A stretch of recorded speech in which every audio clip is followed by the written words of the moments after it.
Welcome to Bear Archery's Hunting 101 podcast, where hunters new and old come to learn and find inspiration from stories of hunts gone by.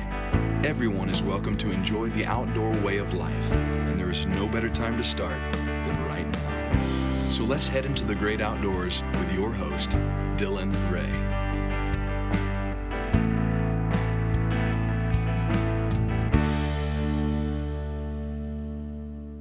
All right, guys, welcome to Bear Archery's Hunting 101 podcast, as always presented by our boys over at ScentLok. You guys know I am absolutely passionate about ScentLok. We're going to look at a couple pieces of ScentLok today as we dive into necessary gear for whitetail hunting. Now listen, if you see his name on the screen, you're like, man, what a cocky dude.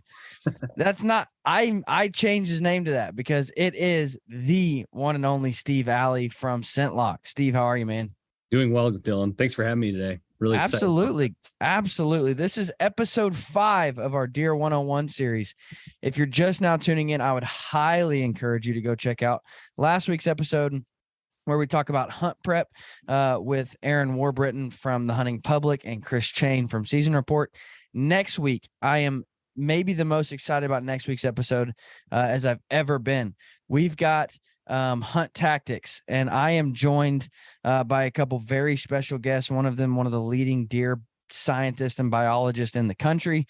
And we talk about how to use calls, how to use scents, how to use decoys in order to further our chances in the whitetail woods. The reason I'm so excited is because it's not often we get a doctor's perspective. Usually it's bro science on what's worked in the past, what they've seen work to kill big deer. But we actually have one of the nation's leading deer scientists to talk about why a deer responds to the way he does when he hears things, when he smells things, when he smells certain things. So I would highly encourage you to tune in next week when we talk about hunt tactics. But today we're talking about necessary gear. So Steve, let's start with the very basics. We are going to dive into, our quote unquote necessary gear that I can't live without, like my gloves. But starting with what is absolutely necessary. If somebody wants to start deer hunting, what is absolutely necessary for them to have? Well, Dylan, I was thinking about this earlier. I think definitely you got to have some type of land to hunt, right? You got to have access to something. Now, where I'm at here in Michigan, if you don't have private land, I'm fortunate to have tens of thousands, maybe even hundreds of thousands of acres of public land to obtain. I thought you were going to say private, and I'm like, and I haven't got an invite. Crap. Yeah, anytime, man. No, I mean, that's probably number one, obviously. Number two, I mean, if you're young enough, you gotta have your hunter safety license too to get in the woods. So, I mean, those are like the two biggest, I think, hurdles right off the bat. But when it comes to gear, I think really depends on where you are in the country. Here in Michigan, we flip 180, 180, I should say, multiple times a year, even in a season. So I think what's really crucial is I guess here, before I get into garments, you obviously need a device to shoot with, right? So whether it's crossbow, trad, compound, you definitely need the device to be able to harvest an animal as well. And let's not forget buying your tag and your license too. That's big. I know it's somewhat investment for certain people. If you're if it's the state, your home state, it's just usually, $20 or whatever, depending on the state you're in. But beyond that, it's pretty important to be comfortable in the woods. I feel it keeps us hunters more happy and keeps us in the woods longer because, it can take one bad, cold, frigid hunt to maybe deter a new hunter from even wanting to sit for hours in a tree stand too. Yeah, funny that I just said tree stand, right? You got to have a means to be able to hunt, whether it's a ground blind. I mean, when I first started hunting, I was just stalk hunting on public land and finding blowdowns and sitting down for a little bit. You know what I mean? You can get creative. You don't have to buy into all the expensive tree stands, saddles, this and that just to get started. But I think those are kind of like the handful of things. And then, you and I will probably get into just basics like, you got to, camouflage, some people say it's not important depending on what you're doing, but I think camouflage, something to break yourself up is probably important too. Yeah. But yeah, please add to it. I'm rambling. No, that's great, man. I mean, I think you absolutely have to start. So when we're talking necessary gear, it's kind of a tricky question because the only thing that's absolutely 100% necessary for me to have is my licenses and my tags to make sure I'm legal, and my weapon. That's really all I have to have. I can go out there buck naked, dude, and chase them around. You could. Without, I mean, anything but a bow, anything but a knife, realistic. I mean, if we really break it down, like what's necessary. But like when we look at, so if we're talking bow hunting, if you want to get into bow hunting, you have to look at, some states require archery permits. But then you have to look at your bow. You have to have a bow. You've got to have arrows. You've got to have a broadhead. You've got to have sights, a rest, stabilizer, quiver. You've got to have those things.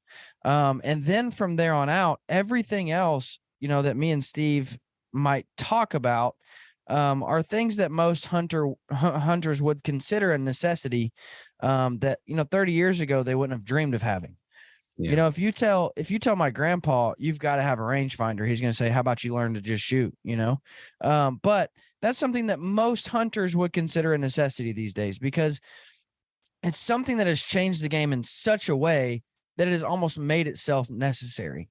So, I mean, that's one of those things, like I don't have to have a rangefinder to hunt, but it's so beneficial that it's almost made itself necessary.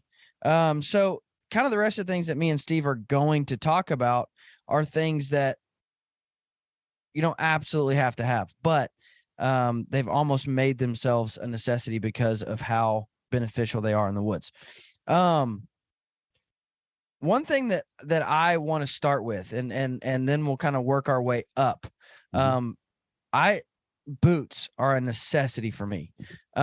And I say that a good pair of boots are a necessity for me. So if I'm sitting in a tree stand for 10 hours, I want a really good insulated boot. Something like the Alpha Burley Pro from Lacrosse is what I wear. If it's really cold in the tree stand, or like a pair of pack boots from Schnee's, something that I can really keep my feet warm with. So I start every hunt, no matter what, a necessity is a pair of merino wool socks. For me, whether I'm in the backcountry chasing elk or sitting in a tree stand chasing whitetails, start with a good pair of merino wool socks. My boots obviously change from there. I'm not going to wear the Alpha Burleys in the mountains with elk, but we're talking whitetails. Yep. So I'm going to wear a good pair of rubber boots. If it's early season, I'm going to wear uninsulated, just rubber boot. Tell you the truth, I go to Academy and buy them for like $40 a year because there's really nothing they can mess up on them. They're a single piece of rubber. It's a high top croc essentially. So there's really nothing they can run on them. So I just go and buy those from Academy. The later the season gets, the more insulation I get in those rubber boots. So that's kind of my feet. Steve, don't get mad at me here, man, because you don't make boots. But if you keep your feet warm, the rest of your body will stay warmer. I'm not saying I can go buck naked and just keep my feet warm and be fine in 10 degrees, but the warmer you keep your feet, the easier it is to keep the rest of your body. So I am a preacher of buy a good pair of socks and boots. What's like that number one thing you think of as a necessity, Steve? Man, I feel like you kind of took one of mine, but feet are huge. Like I used to not care about my feet. My feet are pretty small, actually. Are they?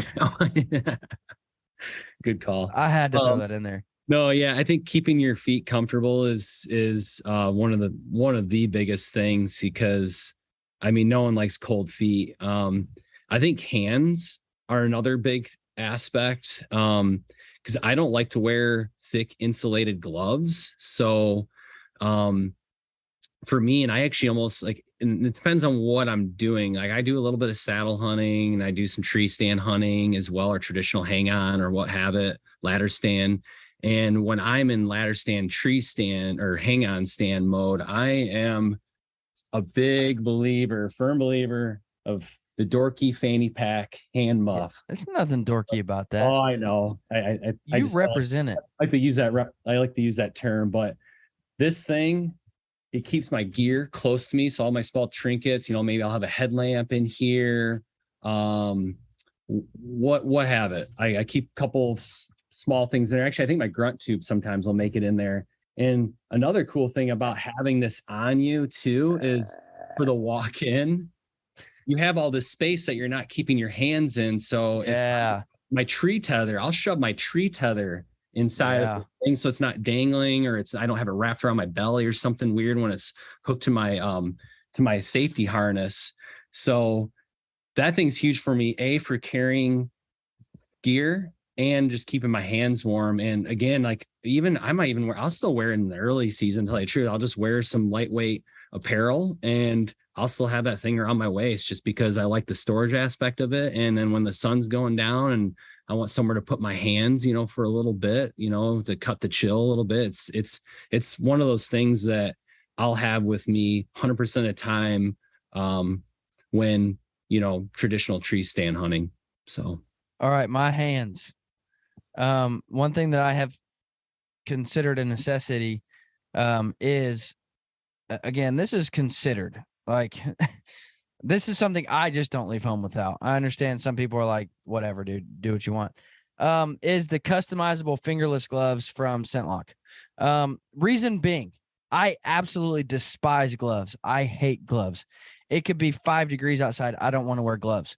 Why? Because depending on how you're hunting, whether you're hunting, if you're hunting with a compound, then you've got a release aid. If you're hunting with a recurve, you've got a tab. If you're hunting with a gun, then you have your trigger finger. The reason I like these gloves so much, which let me just say, I've been telling Steve I need a second pair. Haven't got them yet, but we'll see. The reason I like these gloves is because if I'm shooting my recurve, you can see these are cut out for my recurve. So my deepest finger, my middle finger is cut out all the way because I wear that tab and it goes all the way down my middle finger. Nice. And then I can have a perfect hook that doesn't change my hook on my recurve whatsoever. With those 3 fingers there. That's why I like it. Got the thumbs cut out so I can play on my phone because I'm a twiddler. I've got to play with something. So these gloves right here, for people who hate gloves, it's good because you get to choose. Not all fingers are cut out all the way down. You get to choose what fingers are showing, what fingers aren't. So an absolute necessity for me. One thing that I would consider a necessity, Steve, is a pair of binoculars. Not only binoculars, but some people don't carry a harness, which is fine. But the reason I'm mentioning this is because I view my harness as my necessities. Yep. What I mean by that is if I drop my pack for any reason, if I drop my pack to chase a deer or to chase an elk or to, you name it, if I get away from my backpack, I can survive with what's on my chest. That's the way I look at it. I can live with what's on my chest. So I think binoculars are a necessity. I think rangefinders are a necessity because, again, they've just changed the game so much and forced themselves to be a necessity. They're just phenomenal. So I know you've got your binocular harness. What do you carry in your harness? Well, I have the marsupial that I really, really enjoy. It's got 2 side pockets. It's got that front pouch, like a lot of your traditional vinyl harnesses have. So this front one, they're always really tight here. So like, depending on the scenario, I will have maybe my tags in there because it just keeps them protected. And they're right there in front of me. Generally, I have a knife off onto one side. But this is actually gonna be a twofer for me. Dylan, I keep my milkweed on the side. So I have this little dispenser. Yes, Yeah. So this is a little dispenser. I found these back in the warehouse at ScentLock. Someone had these little keychain ScentLock. You got any more of those coin purse things made? I think I do. I'll go dig around for them. You need to sell those. I know, we should remake them. But anyways, Milkweed look at this. I mean, it's almost like a tissue dispenser. Like once you pull some of this milkweed out, like I can just keep grabbing and, fling it out, and it just keeps pulling the others right behind it. Actually. So I keep that there. I did share that I like to have that hand muff. There has been times where actually I'll hook this keychain to like the zipper of the hand muff too. So it's down low. So like, I don't even have to reach up to my chest to grab milkweed and let it fly. But those are kind of two different areas. So that's kind of where that pocket is. And then obviously rangefinder all day long, and it's hooked to the tether. So I can drop it if I need to, and I have to think about it essentially. So I'm pretty minimal on these. It's mainly just for my eye, for my binos and my rangefinder, but I'm not minimal, just so you know. I saw yours the other day. I'm not minimal. So on my bino harness, this is the Ravis from Alaska Guide Creations. I've got, just like Steve, I've got my rangefinder on the side there. In the main pouch, obviously my binoculars. These are a 10 by 44, only because I'm headed out on an elk hunt next week. So those are in there. For whitetails, I usually carry something smaller, 8 by 32s maybe, just because I like something lighter. There's no need to have super powered binoculars in the whitetail woods. On this side, I get asked a lot of questions about this knife, how it kind of just fits so perfectly there. It was built that way. I reached out to my boy, Nick Deeker, Nick's Knife Works, and I told him like how I wanted it. I wanted an ultralight knife that would fit right there. So I always have a knife on my chest. Again, I think of this as like, if I get stranded, I need to survive with what's on my chest, because I know I'll always have my chest with me. On the back here, like Steve, I always keep my tags and licenses in that back zipper. That way I know they're always with me. No matter what happens, if I lose my backpack, if I leave my backpack, I've got it. This right here is a stellar piece of equipment. It cost me $5 and it changed my life forever.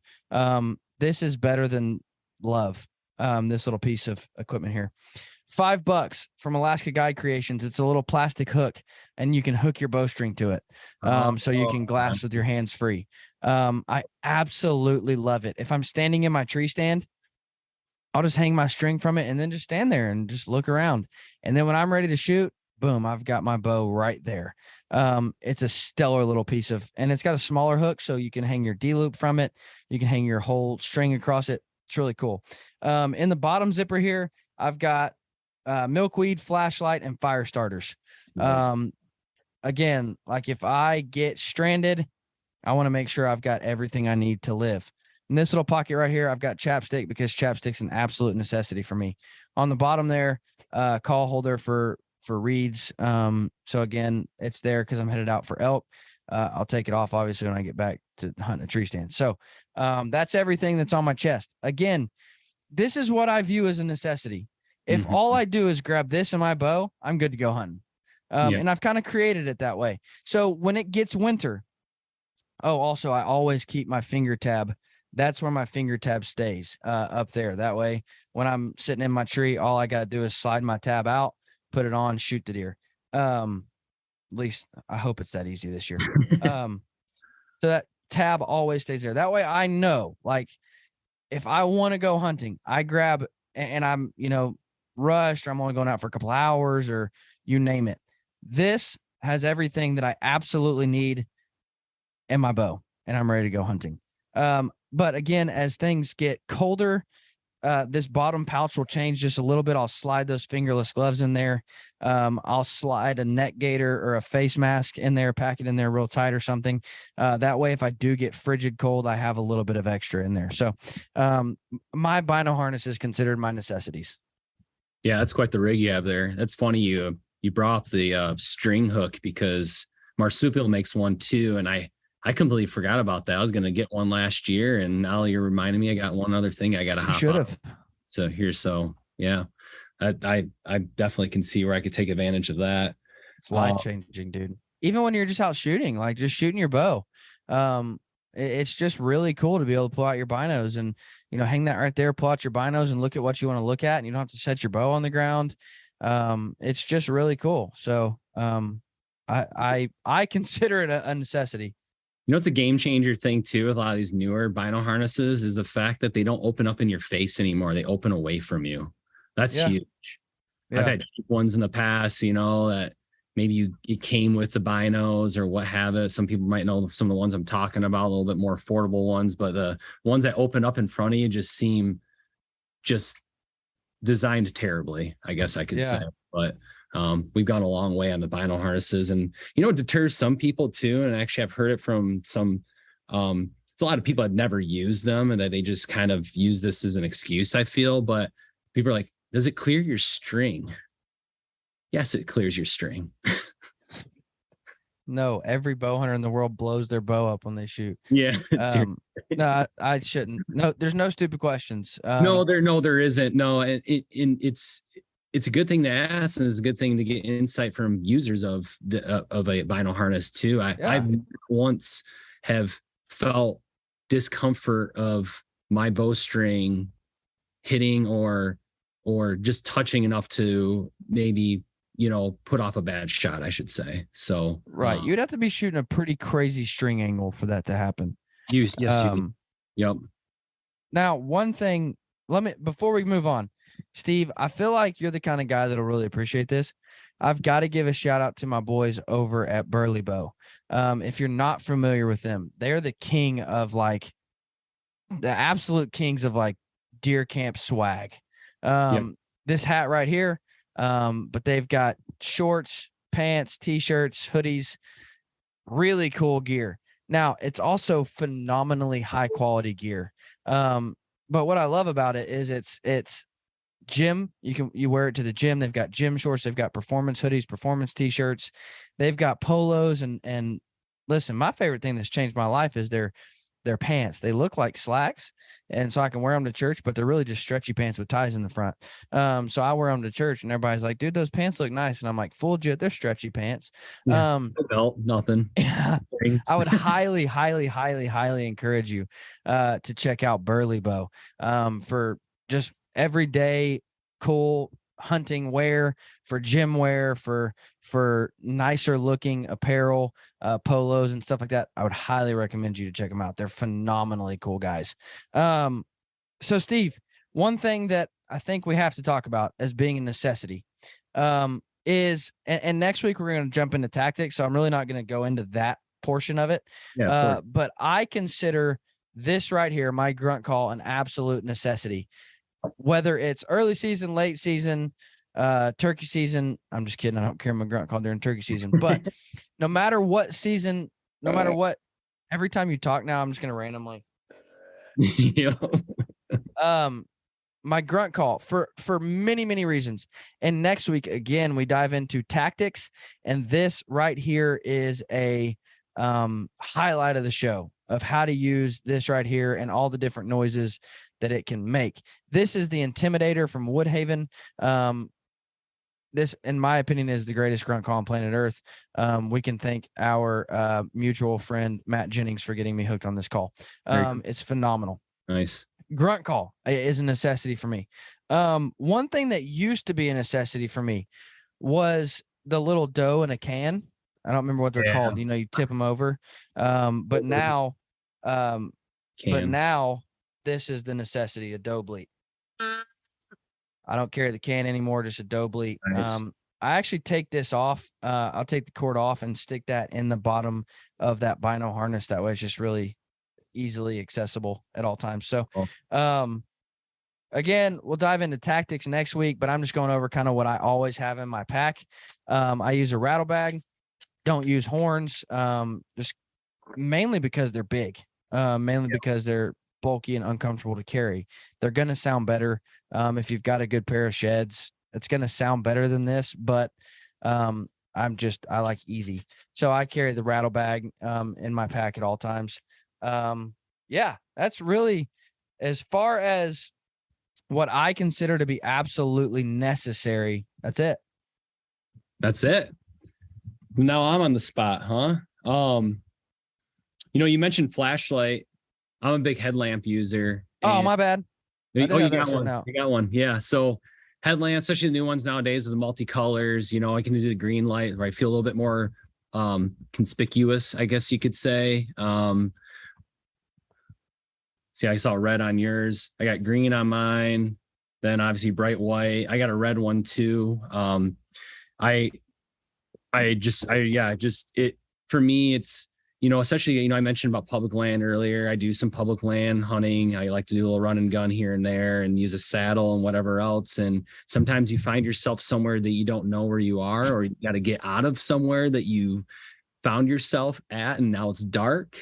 So having headlamp close by that's bright enough to see what you're doing. And then also a headlamp that can get dim enough where you feel like you're not shining, car lights throughout the woods, depending on what you're needing to do with it. So I think this is our new campfire scary story session of the podcast.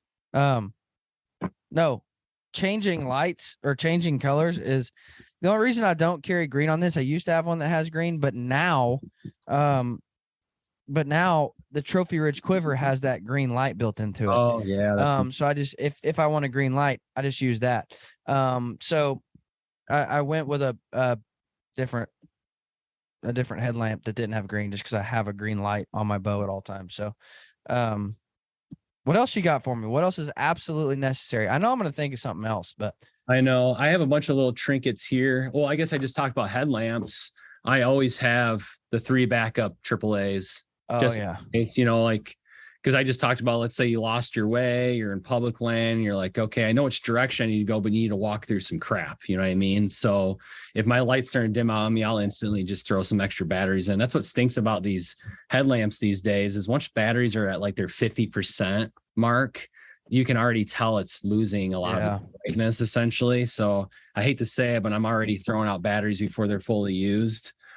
Which is almost good though, because I would rather it not just die. Like, yeah, totally. Yeah. I've had one of those headlamps before, and you have no indication that it's dying, and then it's just boom, you have no light. Yeah. It's like, well, crap. I wish I would have had a heads up there. This is kind of a funny one, because this is actually made for bikes. So I do mountain biking. This is a rechargeable flashlight. Now, maybe I don't bring this in every hunt, but I was saying, like, I like to go on public land every once in a while. Yeah. And if you're shooting and harvesting the animal, like if it's not private land where you can shoot something, let it lie, go and get a car, a trailer, whatever the heck you're going to do to get the deer, essentially. I like having something that's even brighter or an extra light from a headlamp when I'm searching for, my kill, essentially. But this thing is rechargeable. It's 800 lumens, and I can put it on a bike, or I can carry around like this nice little compact flashlight. Actually. So absolutely, it's not too heavy. Now back to electronics. Now these are 2 different sizes, battery packs, or power banks, I should say. This is a 10,000. This is a 2,800. I'll bring this on all day hunts, and I'm recharging, anything I need to be recharged, or I am taking this bad boy in the woods. Don't pull it out. It's the greatest piece of equipment anybody can own.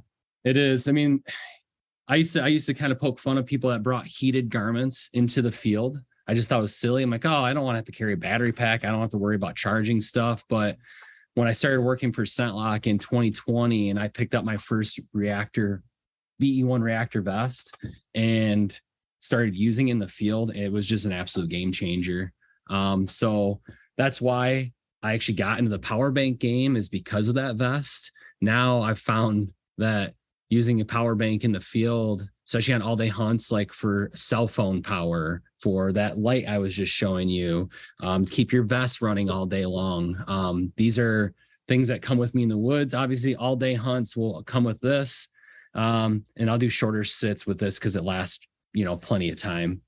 One question that I get asked about that vest is, can you wear it as a normal vest? And the answer is absolutely yes.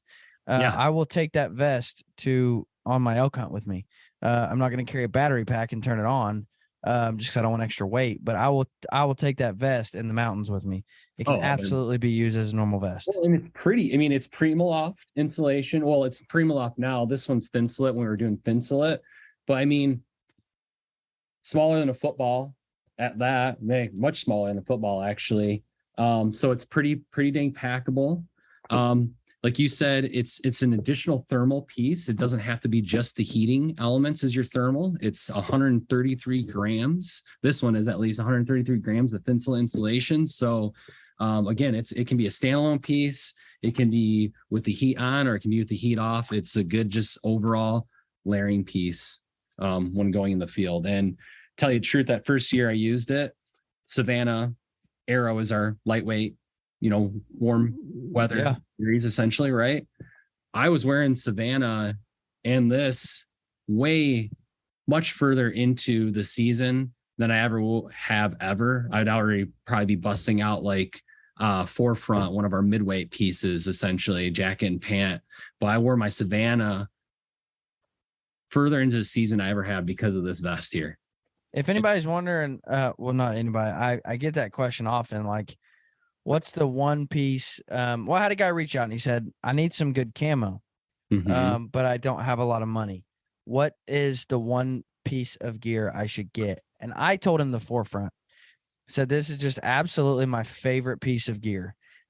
Reason being is it's not too incredibly hot.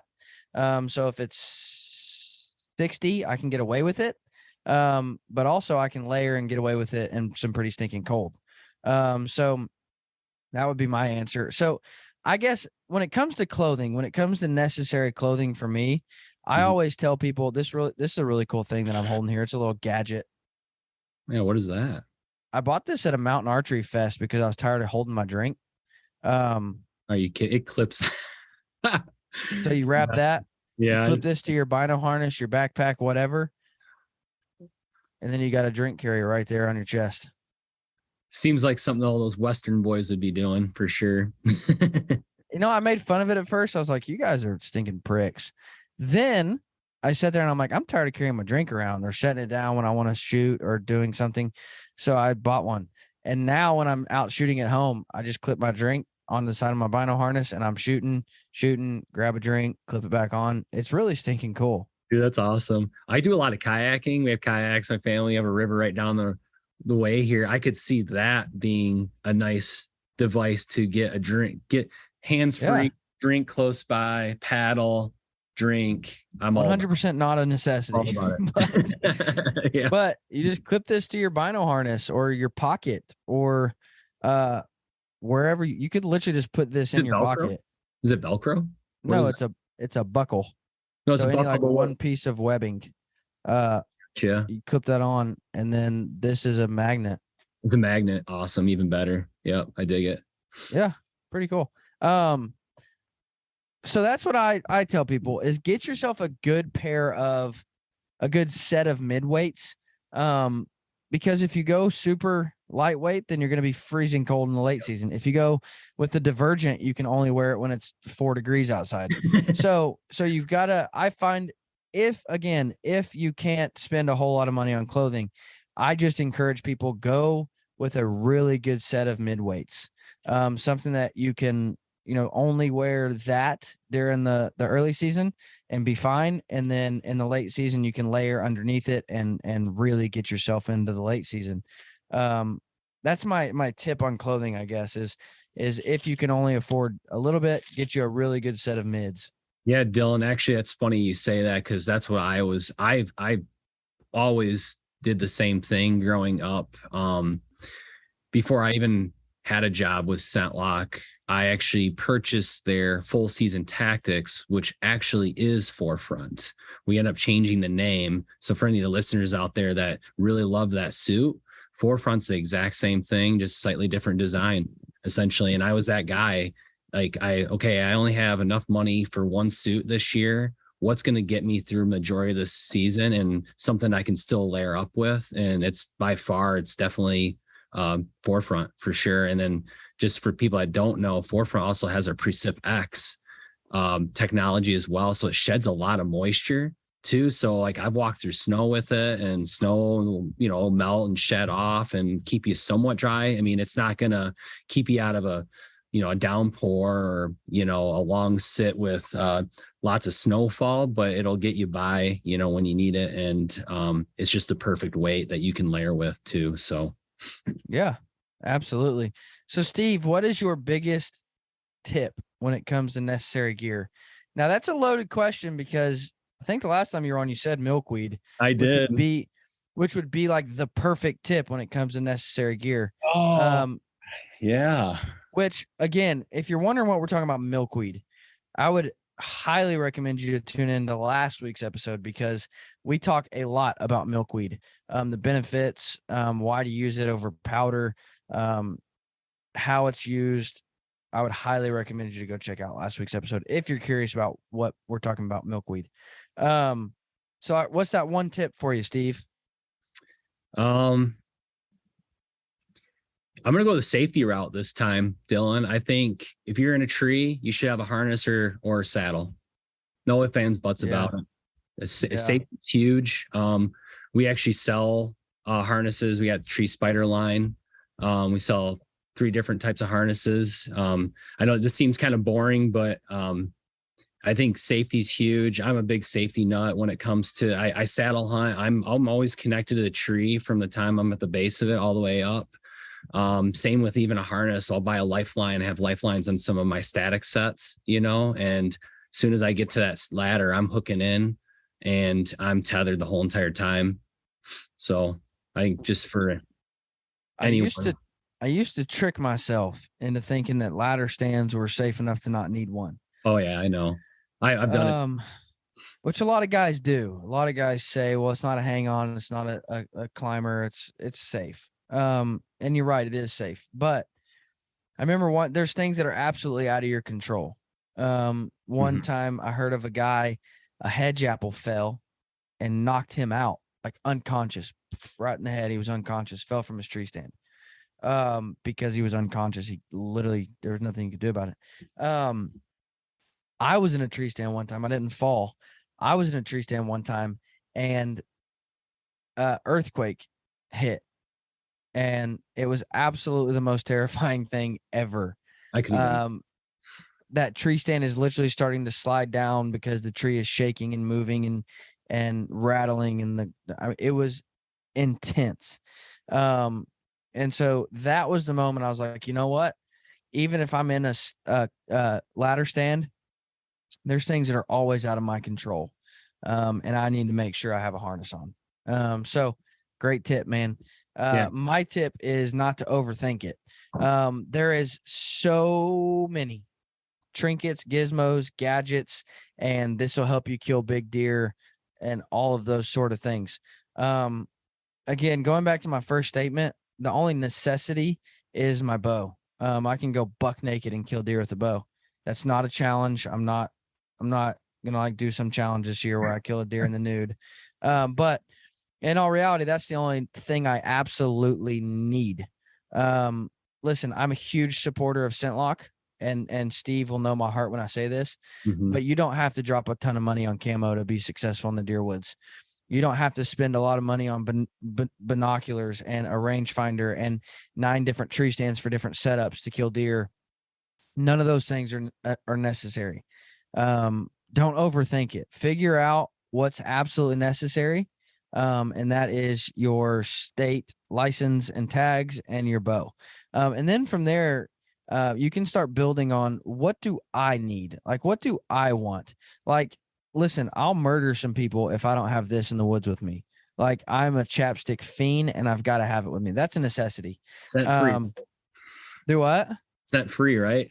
No, absolutely not. It's pineapple coconut. Ooh, big bucks love that. No, yeah. Big bucks have come up and tried to kiss me before. Figure out what's necessary for you. Like there's guys that will never, ever, ever carry one of these. They just don't. My dad never makes vocalizations in the woods and he kills deer every year. Yeah. There are things that guys don't need, which is fine. But figure out what is necessary for you. And then there's things that like universally, I'm going to go ahead and tell you is a really good idea to have, like a rangefinder, a flashlight. Like those are necessary. A good pair of boots, like those are necessary, quote unquote. But again, figure out what's going to work for you and what you need in the field. And then don't overthink it. Because I used to be a gear junkie. Like I used to overthink everything. And it takes away the joy of the hunt just a little bit. it takes away that just excitement of going hunting, because you're trying to change equipment and you're trying to figure out, well, what broadheads do I want to put on different broadheads, and I need new sights because the cool guys started shooting this new sight, and these guys say this new see-through blind is 100% necessary to kill deer. And so now I'm trying to change my setups in the middle of the rut. Like, just go out and hunt and enjoy it. That's my tip. That's a great tip. I mean, especially for a lot of new hunters, because it can be overwhelming, and I think that tip even earlier that you said with the Forefront, or just a good mid-season garment that can get you through majority of the season. I mean, just little things like that, little tidbits for new hunters, or maybe people have been kind of dabbling with it, but they haven't really gotten bit by the bug quite yet. It's huge. So good call. Good call. Absolutely. Mm-hmm. Steve, what do you have in the past like 2 weeks released some new products? What do we got? You got a saddle suit, don't you? We have a saddle suit. So we worked with John Eberhart. He's a Michigan native, hunter, super successful hunter. He actually has the most Pope and Young bucks in Michigan harvested. We call him the godfather of saddle hunting because he's been in a saddle for about 40 years, essentially. But we worked with him on a saddle suit. This suit, you say, like, what makes it different? I mean, there's plenty of guys hunting in a suit or any other suit in a saddle. Well, it's really just pocket placement. So we set the pockets higher up on the jacket so they're easier to get to, because they're above the bridge essentially on the saddle, so they're easy to get into. You can put your hands in them for warmth, or you can store whatever in them. Another big piece is down in the pants. We took out the back pockets because when you have a saddle on, you can't access your back pockets. I don't know how many times I went out to go practice shooting in the yard with my saddle on, and then I get up there and I'm like, where's my cell phone at? And my cell phone's in my back pocket, which is now wrapped by a saddle essentially. So no need with back pockets. And then the other big story aspect of those pants is we put in EVA foam, built-in foam pads, because saddle hunters will put their knees against the tree to be in the sitting position when on all day hunts, or even just hunting in general. So we put a lot of detail oriented, saddle specific traits to this piece essentially. And yes, that awesome. Did just drop. The jacket just dropped. We had some bad news on the pants. Pants were going to be another 3 more weeks. And I just got an email the other day that they're coming in next week. So we're super excited to have both those garments pretty much timed out, right around the same week. So super excited. I do suggest, if a lot of these viewers, since you do talk about ScentLock, I'm sure they're visiting the site and they see all these new products that are out of stock. It's because we wanted to share the new products with you guys on our site before they're in. But if you want to be notified of when these new products are in, you can simply choose your camo pattern, your desired size, and then a email field will populate. You put in your email, hit submit. It'll tell you, thank you for submitting. You'll be notified on when this product's back in stock. So that's a nice new feature we added this year that's going to definitely help with the crazy lead times that we still deal with day in and day out since COVID. Yeah, absolutely. Guys, I would highly encourage you to check out ScentLock. I know there's people out there that say, well, yeah, you rave about ScentLock. They sponsor you. But listen, I don't work with a single company that I didn't already 100% believe in.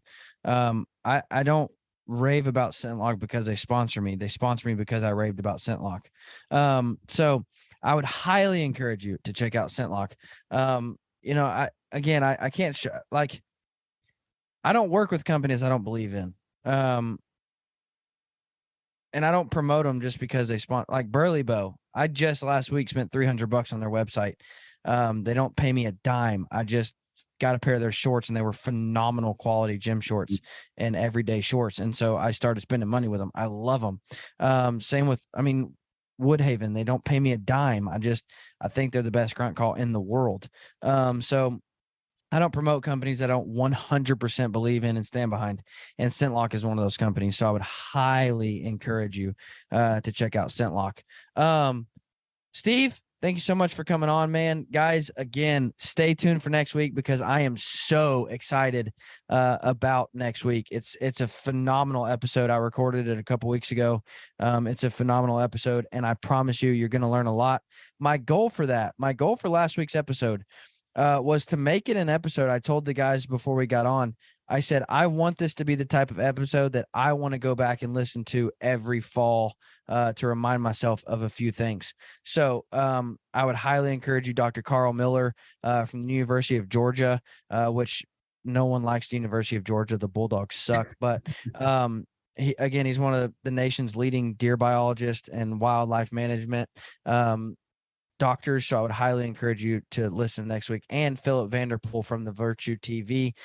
We talk all things tactics and why those tactics work, not just, I killed a deer one time doing this. He also scientifically disproves my pee from the tree stand method. So that. Yep. That kind of sucks, but wait, the opposite? He didn't disprove it. He just said it's not going to hurt you, but there's no science to back that it helps you.